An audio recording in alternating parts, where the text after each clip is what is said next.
So an Irish lesbian walks into a shrink's office. Help me. I've been the go-to person my whole life. Everyone turns to me for support. But I just got hired to run a large gay rights nonprofit, and now I feel responsible for all the gays. Those of us who work for and with nonprofits, we get this. It feels like every decision matters. In fact, it sure did that day to this Irish lesbian. Nonprofit life is intense. You know, it all came to a head for me one afternoon at a board meeting in Chicago. My development director, Julie, arrived from LA, and I noticed odd wires are protruding from her blouse.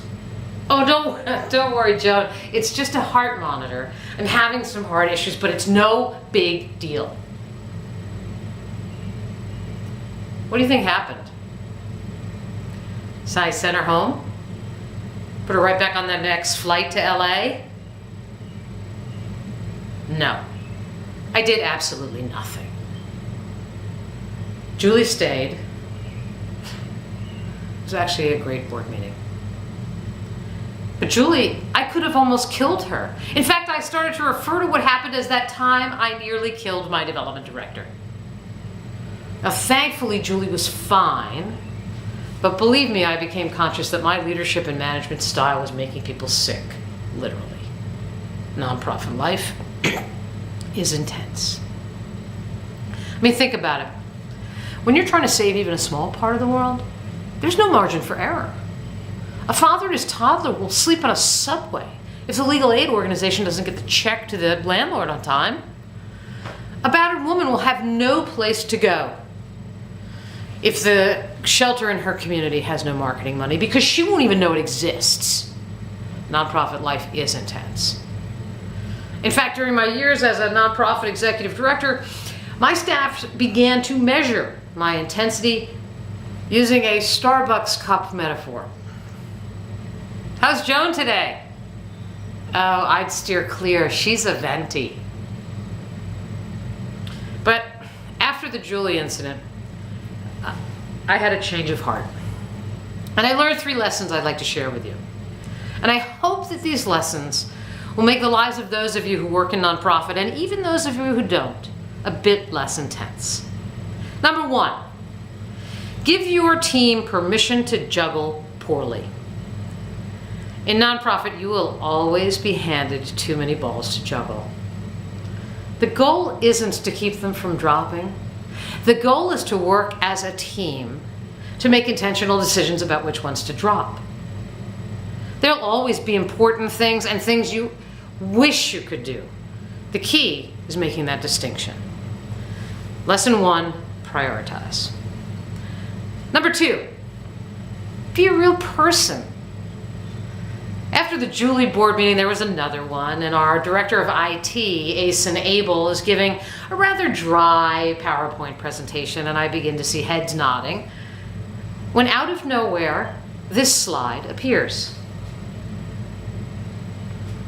Please say hello to Asen's beloved poodles, Harry, Peyton, and William. Now, after everyone stopped laughing, that board meeting completely changed. Our focus increased. We got a lot more done. And in fact, after that, I encouraged pets in all of our board presentations. So lesson 2, have fun. And finally, number 3, be a champion of purpose. The Energy Project, which works with leaders to improve employee engagement, partnered with the Harvard Business Review on a study to understand what engages employees. The single most important influence? Purpose.